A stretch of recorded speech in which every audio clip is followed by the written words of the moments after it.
اعوذ باللہ من الشیطان الرجیم بسم اللہ الرحمن الرحیم۔ محترم سامعین، کیسے ہیں آپ سب؟ امید کرتے ہیں کہ آپ سب اللہ تعالیٰ کے فضل و کرم سے ٹھیک ٹھاک اور خوش ہوں گے۔ ترجمہ کلاس میں آپ سب کو خوش آمدید کہتے ہیں، اور آج کی کلاس میں ہم بات کریں گے آیت نمبر 199 سے لے کر آیت نمبر 190 تک۔ ہمارے ساتھ رہیے کہ ہم اپنی کلاس کا آغاز کرتے ہیں۔ بسم اللہ الرحمن الرحیم۔ اس سے پچھلی آیات مبارکہ میں ہم نے پڑھا کہ اللہ تبارک و تعالیٰ نے روزے کے بارے میں جو مکمل احکامات ہیں، روزہ کس پر فرض ہے، اور اگر کوئی انسان مریض یا مسافر ہو تو وہ چھوڑ بھی سکتا ہے، اور اس کے علاوہ اعتکاف کے حوالے سے ہم نے مختصر بات کی۔ انشاءاللہ ہم امید کرتے ہیں کہ اللہ تبارک و تعالیٰ نے اگر ہمیں زندگی دی اور رمضان مبارک کا مہینہ ہم نے پایا تو ضرور وہ اعتکاف اور روزوں کے بارے میں مکمل تفصیل سے آگے آپ کو بتا دیا جائے گا۔ تو آج کی کلاس کا آغاز کرتے ہیں۔ یسألونک، وہ سوال کرتے ہیں آپ سے، ٹھیک ہے، لوگ آپ سے پوچھتے ہیں، لوگ آپ سے سوال کرتے ہیں عن الاہلہ، چاند کے بارے میں، ٹھیک ہے، عن الاہلہ، چاند کے بارے میں۔ قل، فرما دیجئے ہی وہ چاند مواقیت، مقرر ہے یا وقت ہیں، للناس، لوگوں کے لیے، والحج، اور حج کے لیے۔ اب اللہ تبارک و تعالیٰ نے فرمایا کہ لوگ تم سے نئے چاند کے بارے میں یا چاند کے بارے میں دریافت کرتے ہیں کہ وہ گھٹتا یا بڑھتا کیوں ہے، وہ کم کیوں ہوتا ہے، وہ بڑھ کیوں جاتا ہے۔ قل، فرما دیجئے ہی مواقیت للناس والحج، آپ کہہ دیجئے کہ یہ لوگوں کے دنیاوی کاموں اور حج کے اوقات کی نشانی ہیں۔ مواقیت، یہ وقت ہے، للناس، لوگوں کے لیے، والحج، اور حج کے لیے۔ جو چاند کا گھٹنا تھوڑا ہونا یا زیادہ ہونا، یہ اس بات کی علامت ہے کہ اس میں لوگوں کے لیے حج ہے اور لوگوں کے لیے وہ نشانی ہے۔ جیسے اگر ہم بات کریں تو نبی کریم صلی اللہ علیہ وسلم کی حدیث مبارکہ ہے کہ اگر روزے رکھنے ہیں تو چاند دیکھے، عید کرنی ہے تو چاند دیکھے، تو چاند کی بڑی وہ فضیلت ہے۔ وَلَيْسَ الْبِرُّ، اور نہیں ہے نیکی، بیان یہ کہ تَأْتُوا الْبُیُوتَ، آپ آؤ گھروں میں، بیوت وہ بیت کی جمع ہے، ان تأتوا، کہ تم آؤ، البیوت، گھروں میں، من ظہوریا، ظہور پیٹھ کو کہتے ہیں یا پیچھے کو بھی کہتے ہیں، ٹھیک ہے، تو پیچھے سے یا پیٹھوں سے، یا چونکہ ہم گھر کے بارے میں بات کر رہے ہیں تو لہذا پیچھے سے ہم بات کریں گے۔ وَلَيْسَ الْبِرُّ، اور نیکی یہ نہیں ہے، بِأَن تَأْتُوا الْبُیُوتَ مِن ظُہُورِہَا، کہ تم اپنے گھروں میں پیچھے سے آؤ۔ وَلَٰكِنَّ الْبِرَّ مَنِ اتَّقَىٰ، اللہ نے فرمایا نیکی تو یہ ہے جو انسان پرہیزگاری اختیار کرتا ہے۔ نیکی کیا ہے؟ جو انسان پرہیزگاری اختیار کرتا ہے۔ وَأْتُوا الْبُیُوتَ، اور تم آؤ اپنے گھروں میں، من ابوابہا، ان کے دروازوں سے گھروں میں آؤ، ٹھیک ہے، اپنے گھروں کے دروازوں سے وہ گھر میں داخل ہو۔ وَاتَّقُوا اللَّهَ، اور اللہ سے ڈرو، لَعَلَّكُمْ تُفْلِحُونَ، تاکہ تم کامیاب ہو جاؤ، اور اللہ سے ڈرو تاکہ تم کامیاب ہو جاؤ۔ وَقَاتِلُوا، اور تم قتال کرو، لڑو، فی سبیل اللہ، اللہ کے راستے میں، الَّذِينَ، ان لوگوں سے، یُقَاتِلُونَکُم، جو تم سے لڑتے ہیں۔ یقاتلو فعل مضارع، یقاتلو جو لڑتے ہیں، نہ آپ سے، نہ نون پیچھے وہ یقاتل یقاتلون، جمع کا صیغہ ہو جائے گا، واو اور نون ساتھ ملا دیں اگر ہم، کم وہ ضمیر ہے، تو یقاتلونکم، جو تم سے لڑتے ہیں، ولا تعتدوا، اور تم حد سے نہ بڑھو، ولا تعتدوا، اور زیادتی نہ کرو۔ ان اللہ، بے شک اللہ تبارک و تعالی، لا یحب، وہ پسند نہیں کرتا، وہ محبت نہیں کرتا، المعتدین، حد سے بڑھنے والوں کو، زیادتی کرنے والوں کو۔ ٹھیک ہو گیا؟ محترم سامعین، ان آیات مبارکہ میں اللہ تبارک و تعالیٰ نے یہاں پہ دیکھیں چاند کے بارے میں بیان فرمایا ہے۔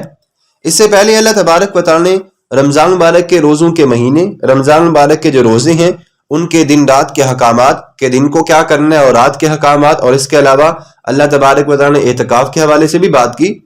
اب اگر یہاں پہ اللہ تبارک و تعالیٰ نے بیان فرمایا تو جو چاند ہے اس کے بارے میں قربانی، عید الفطر، بڑی عید، چھوٹی عید، رمضان، عدت، یہ جتنی بھی چیزیں ہیں اللہ تبارک و تعالیٰ نے اس کے ساتھ وہ چاند کو مشروط کرا دیے۔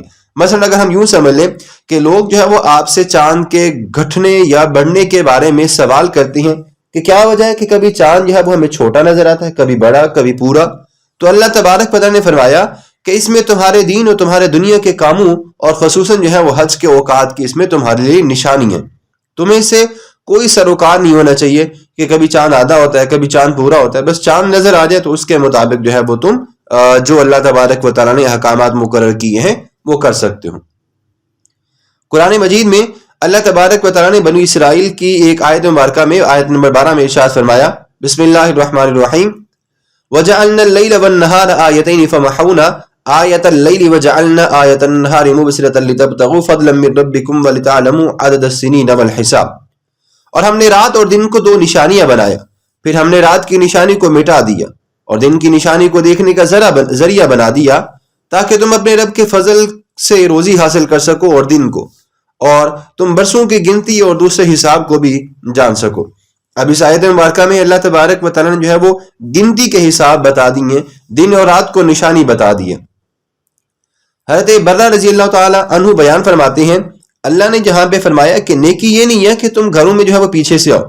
حضرت برہ رضی اللہ تعالی عنہ بیان فرماتی ہیں کہ انصار جب حج کر کے لوٹتے تو گھروں میں دروازوں سے داخل نہیں ہوتے تھے بلکہ وہ پیچھے سے داخل ہوتے تھے، بلکہ ایک انصاری جو ہے وہ حج کے بعد جب وہ گھر میں دروازے سے داخل ہوا تو لوگوں نے اس کو بڑا برا بھلا کہا، اس کو ملامت کی۔ تب یہ آیت مبارکہ نازل ہوئی کہ گھروں میں پیچھے سے داخل ہونا یہ کوئی نیکی نہیں ہے، بلکہ نیکی تو یہ ہے کہ جو انسان اللہ سے ڈر جائے۔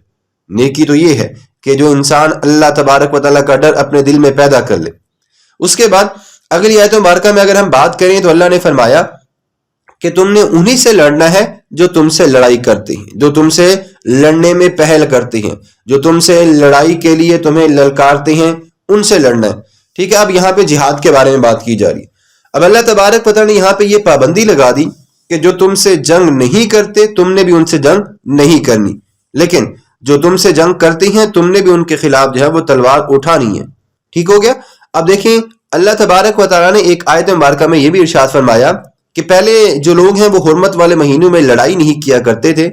فَإِذَا انسَلَخَ الْأَشْهُرُ الْحُرُمُ فَاقْتُلُوا الْمُشْرِكِينَ حَيْثُ وَجَدتُّمُوهُمْ وَخُذُوهُمْ وَاحْصُرُوهُمْ وَاقْعُدُوا لَهُمْ كُلَّ مَرْصَدٍ۔ پھر جب حرمت والے مہینے گزر جائیں تو تم مشرکین کو جہاں پاؤ قتل کرو، پکڑو، ان کا محاصرہ کرو اور ان کی طاق میں ہر جگہ گھات لگا کر بیٹھو۔ سورۃ توبہ آیت نمبر 5۔ پھر آگے اللہ تبارک و تعالیٰ نے یہ بھی ارشاد فرما دیا کہ تم نے حد سے نہیں بڑھنا، زیادتی نہیں کرنی۔ ٹھیک ہے، کیونکہ اللہ تبارک و تعالیٰ جو ہے وہ حد سے بڑھنے والوں کو پسند نہیں کرتا۔ تو اس سے مراد کیا ہے؟ حضرت ابن عباس فرماتے ہیں کہ حد سے تجاوز نہ کرنے کا مطلب یہ ہے کہ میدان جنگ میں یا جہاد کے اندر عورتوں، بچوں، بوڑھوں کو قتل نہیں کرنا، اور نہ ہی اس کو قتل کرنا ہے کہ جو ہتھیار ڈال دیتا ہے۔ اگر تم نے ان کو قتل کیا تو یقیناً تم حد سے تجاوز کرنے والے ہو جاؤ گے۔ جامع البیان جلد نمبر 2 صفحہ نمبر 111۔ امام مسلم روایت کرتے ہیں کہ حضرت بریدہ رضی اللہ تعالیٰ عنہ بیان فرماتے ہیں کہ نبی کریم صلی اللہ علیہ وسلم جب کسی شخص کو لشکر کا امیر بناتے تو اس کو خصوصیت کے ساتھ خوف خدا کی وصیت کرتے اور فرماتے کہ بسم اللہ پڑھ کر جہاد کرو، اور جو اللہ کا کفر کرے اس سے قتال کرو، اور خیانت نہ کرنا، عہد شکنی نہ کرنا، اور کسی کے اعضاء بھی نہ کاٹنا، اور کسی بچے کو بھی قتل نہیں کرنا۔ صحیح مسلم جلد نمبر 2 صفحہ نمبر 82۔ اسی طرح حضرت عمر بن عبداللہ رضی اللہ تعالیٰ عنہ بیان فرماتے ہیں کہ آقا دو جہاں صلی اللہ علیہ وسلم نے عورتوں اور بچوں کو قتل کرنے سے منع فرمایا۔ صحیح مسلم جلد نمبر 2 صفحہ نمبر 84۔ اب یہاں پہ اگر ہم بات کریں تو اللہ نے یہی فرمایا کہ تم نے صرف لڑائی انہی سے کرنی ہے جو تم سے لڑائی کرنے میں پہل کرتے ہیں، جو تم سے لڑائی نہیں کرتے انہیں بھی نہیں مارنا، ان سے لڑائی نہیں کرنی۔ حضرت ابوبکر صدیق رضی اللہ تعالیٰ عنہ نے بھی ایک مرتبہ ایسے کیا کہ حضرت یزید بن نبی سفیان کی قیادت میں جب شام کی طرف ایک لشکر روانہ کیا تو انہیں بھی یہی کہا، انہیں کہا کہ آپ نے جو ہے وہ 10 چیزوں کا بڑا خیال رکھنا ہے، کسی عورت کو قتل نہیں کرنا، نہ کسی بچے کو، نہ کسی بوڑھے کو، اور نہ کسی پھلدار درخت کو کاٹنا، اور نہ کسی بکری یا اونٹ کی کونچیں کاٹ دینا، اور نہ کسی کھجور کے درخت کو جلا دینا، نہ کسی آبادی کو ویران کرنا، اور نہ کسی کو غرق کرنا، اور نہ مال میں خیانت کرنا، اور نہ بزدلی کرنا۔ موطا امام مالک صفحہ نمبر 466۔ محترم سامعین، آج کی ویڈیو کا ہم یہیں پہ اختتام کرتے ہیں۔ ان 2 آیات مبارکہ میں اللہ تبارک و تعالیٰ نے چاند کے بارے میں لوگ جو سوال کرتے ہیں اس کے بارے میں بتا دیا، اور اس کے بعد یہ بھی بتا دیا کہ جو آپ سے لڑائی کرنے میں پہل کرتے ہیں آپ نے صرف انہی کے ساتھ لڑائی کرنی ہے۔ آخر میں ہم اللہ تبارک و تعالیٰ کی بارگاہ میں دعا گو ہیں کہ اللہ اس کلام مجید اور ان آیات مبارکہ کے ثواب کو ہم حضور نبی کریم صلی اللہ علیہ وآلہ وسلم کے وسیلہ جلیلہ سے اپنی مرحوم والدہ کی دعائے مغفرت اور دعائے ایصال ثواب کے لیے پیش کرتے ہیں، اور اللہ کی بارگاہ میں دعا گو ہیں کہ اللہ اس کلام مجید کے ثواب کی وجہ سے میری والدہ کی مغفرت بخشش فرمائے، ان کے درجات کو بلند فرمائے، اور انہیں جنت الفردوس میں اعلیٰ مقام عطا فرمائے، اپنی جوار رحمت میں ان کو جگہ نصیب فرمائے، اور ان کی قبر کی تمام منازل کو آسان فرمائے، قبر کو جنت کے باغوں میں سے ایک باغ بنائے، اور ہمیں قرآن مجید کو صحیح معنوں میں پڑھنے کی، سمجھنے کی اور اس پر عمل کرنے کی توفیق عطا فرمائے۔ آقا دو جہاں صلی اللہ علیہ وآلہ وسلم کی اسوہ حسنہ کے مطابق ہمیں اپنی زندگیاں گزارنے کی توفیق عطا فرمائے۔ آمین وما علینا الا البلاغ المبین۔